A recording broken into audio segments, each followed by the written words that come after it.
একটা মিডিয়া দেখছি যাদবপুর নিয়ে কেঁদে ভাসিয়ে দিচ্ছে। যাদবপুরে জানেন বন্দে মাতরম বলতে দেওয়া হয় না, যাদবপুরে জানেন জাতীয় পতাকা ওঠে না, যাদবপুরে জানেন শিক্ষা দপ্তরকে ঢুকতে দেওয়া হয় না, যাদবপুরে জানেন সিসিটিভি লাগাতে দেওয়া হয় না, যাদবপুরে এক শ্রেণীর টুকরে টুকরে গ্যাং, এক শ্রেণীর জিহাদি যারা রাষ্ট্রবিরোধী, যারা 26শে জানুয়ারি 15ই আগস্ট পালন করে না, বন্দে মাতরম গাইতে দেয় না, তাদের পক্ষ নিয়ে যতই ওই মিডিয়ার গ্রুপ লিখুন না কেন, আমরা যাদবপুরের ভিতরে এবং বাইরে জাতীয়তাবাদকে প্রতিষ্ঠা করবই।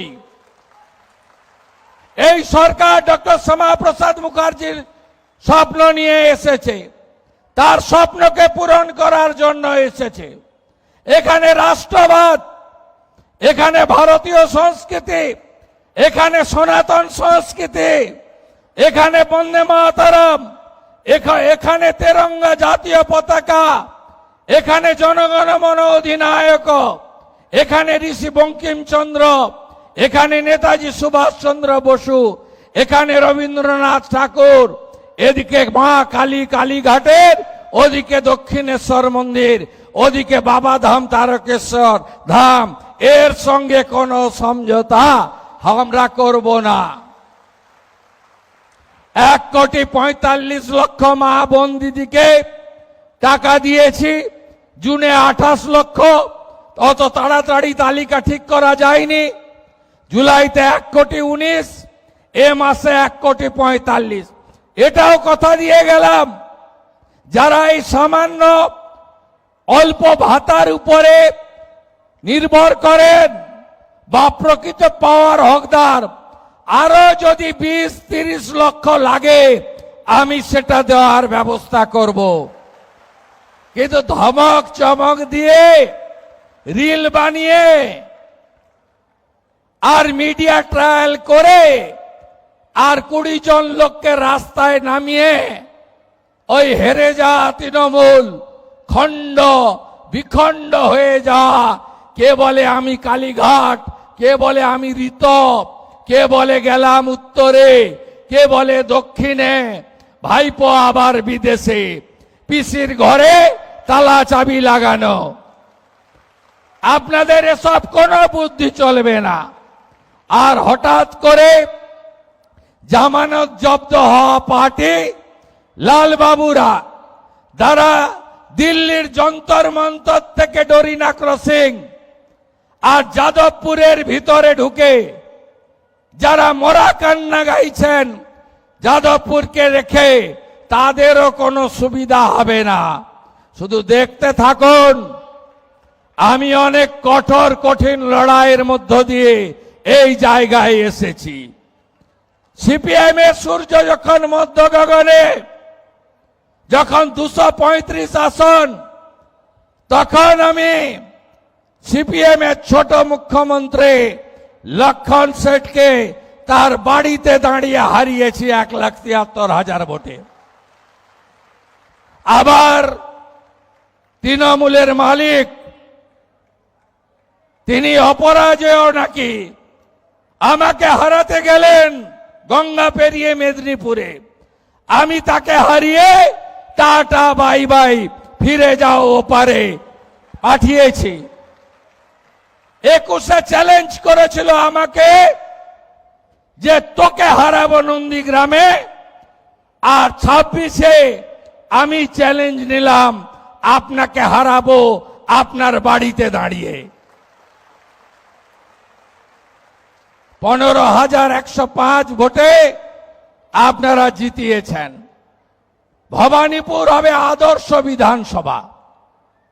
1 লাখ গাছ লাগাচ্ছে, স্কুলগুলোকে স্মার্ট স্কুলে পরিণত করব, খেলার মাঠগুলোকে সাজাবো, পার্কগুলোকে সাজানোর কাজ শুরু করেছি, এবং ভবানীপুরের প্রত্যেকটা বাড়িতে আবার একদিন আসব, আয়ুষ্মান ভারতের কার্ড দিতে, 5 লাখ টাকা পর্যন্ত চিকিৎসা ফ্রি। আর যারা আয়ুষ্মানের নিয়মে পড়বেন না তাদের জন্য মুখ্যমন্ত্রী স্বাস্থ্য বিমার কার্ড দিয়ে যাব। শুধু পশ্চিমবঙ্গে নয়, ভারতের 38,000 হসপিটালে বিনা পয়সায় চিকিৎসা পাবেন। আমি আবার আসব 28 তারিখ রাখি বন্ধন আমি পালন করতে আসব ভবানীপুরে। আমি অর্থশালী লোকেদের বাড়িতে যাব না সেদিন আমি ভবানীপুরে পায়ে হেঁটে ঘুরেছি 8টা ওয়ার্ড। এত বড় বড় বিল্ডিং, কোটিপতি, শিল্পপতি, বড় ব্যবসায়ী, বড় বড় মানুষরা থাকেন, অনেক অধ্যাপক ডাক্তার থাকেন, তারাও আশীর্বাদ দিয়েছেন। তো আলোর নিচে অন্ধকার 56টা এমন পাড়া আছে যারা কি গরিব, কি দুর্দশায় থাকে আমি নিজে দেখে গেছি। একটা নলকূপ, ওখান থেকে জল নিতে হয় লাইন দিয়ে। আরেকটা পাড়ায় গেছিলাম, আমাকে বলেছিল, বাবু মমতা ব্যানার্জি বলেন গুজরাটি মারোয়াড়িরা নাকি বাহারি। আমি উনার বাড়িতে পরিচারিকার কাজ করি, আমাকে 8,000 টাকা বেতন দেয়। এরা চলে গেলে কার বাড়িতে কাজ করব? আমি বলেছিলাম না, এটা ভারতবর্ষ, এখানে কেউ ছোট বড় নেই, সবাই মিলেমিশে আমরা থাকব। এই সংকীর্ণতা, এই আঞ্চলিকতাবাদ, ভাষার নামে, জাতের নামে আমাদের রাষ্ট্রবাদীদেরকে বিভাজন করার চেষ্টা করেছিল মমতা ব্যানার্জি। 28 তারিখে আমি আসবো রাখি পরাতে ওই সমস্ত এলাকাগুলোতে। তাদের এলাকায় আমি রাখি বন্ধনের শোভাযাত্রা নিয়ে ভবানীপুরে আসব। সেদিন আবার দেখা হবে। আপনারা তেরঙ্গা যাত্রা করেছেন, 4,000-এর বেশি ভবানীপুরের মানুষ ছিল, হার ঘর তেরঙ্গা করেছেন, আমি কৃতজ্ঞ। আজকে 14,500, আমি বলতে বলতেই হয়তো ঢুকে গেছে, মোট 17,000 মা অন্নপূর্ণা আপনাদের অ্যাকাউন্টে 3,000 করে টাকা ঢুকলো ভবানীপুর বিধানসভায়। এরপরেও যদি আরো যোগ্য কেউ বেঁচে বাকি থাকে, 31 জুলাইয়ের মধ্যে আবেদন করা লোকেরা পোর্টালে গিয়ে আবেদন করুন। অনেকে পোর্টাল ব্যবহার করতে জানেন না। বিধায়কের কর্মীরা গিয়ে, মন্ডলের ভাইরা গিয়ে, ওয়ার্ডের কর্মীরা গিয়ে, মহিলা মোর্চা গিয়ে পোর্টালে নাম নথিভুক্ত করে দেবেন। একজনও যোগ্য বাকি থাকবে না। আপনারা ভরসা বিশ্বাস ভাই শুভেন্দু অধিকারীর উপর রাখবেন। সবাই ভালো থাকবেন। 17ই সেপ্টেম্বর মোদিজির জন্মদিন। ওই দিন গোটা পশ্চিমবঙ্গ জুড়ে আমরা অন্নপূর্ণা দিবস পালন করব।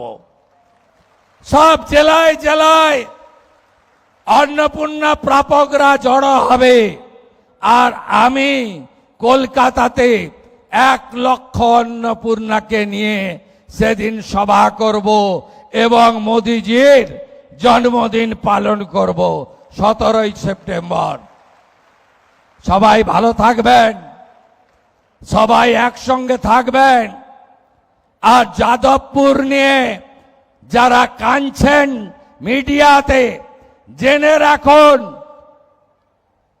এই রাজ্যে থাকতে গেলে, পশ্চিমবঙ্গে থাকতে গেলে বন্দে মাতরম গাইতে হবে। জাতীয়তাবাদ, দেশপ্রেম, রাষ্ট্রবাদের সঙ্গে কোন আপোষ এই রাজ্যের মুখ্যমন্ত্রী করবে না। সবাই ভালো থাকবেন। আপনারা যারা অর্থ পেয়েছেন, হকের অর্থ, তারা আমাকে সম্বর্ধনা দিতে আসবেন বলছিল দ্বিতীয়া। আমি যাচ্ছি আপনাদের কাছে সম্বর্ধনা নিতে, আশীর্বাদ নিতে। কেউ উঠবেন না, আমি যাচ্ছি আপনাদের কাছে। না জাগিলে ললনা, এ বিশ্ব জাগে না। আমরা কেউ ভারত পিতা বলি না, ভারত মাতা বলি। আপনারা না থাকলে আমরা কেউ পৃথিবীর আলো দেখতে পেতাম না। প্রণাম আপনাদের। আপনারা মমতা ব্যানার্জিকে ফেলে দিয়ে একটা গাঁয়ের ছেলেকে এমএলএ করেছেন, আর মোদিজি মুখ্যমন্ত্রী করেছেন। আপনাদের শত কোটি প্রণাম, শত কোটি প্রণাম, শত কোটি প্রণাম। বন্দে মাতরম। देवी मां दुर्गा की, देवी मां दुर्गा की, मां अन्नपूर्णा की, मां अन्नपूर्णा की, मां अन्नपूर्णा की, मां अन्नपूर्णा की, मां अन्नपूर्णा की, मां अन्नपूर्णा की। जय हिंद। আমাদের ভিডিও ভালো লাগলে লাইক এবং শেয়ার করুন। কমেন্ট সেকশনে গিয়ে জানান আপনাদের মতামত। আরও ভিডিও পেতে আমাদের চ্যানেল সাবস্ক্রাইব করুন এবং প্রতি মুহূর্তে খবরের আপডেট পেতে প্রেস করুন বেল আইকন।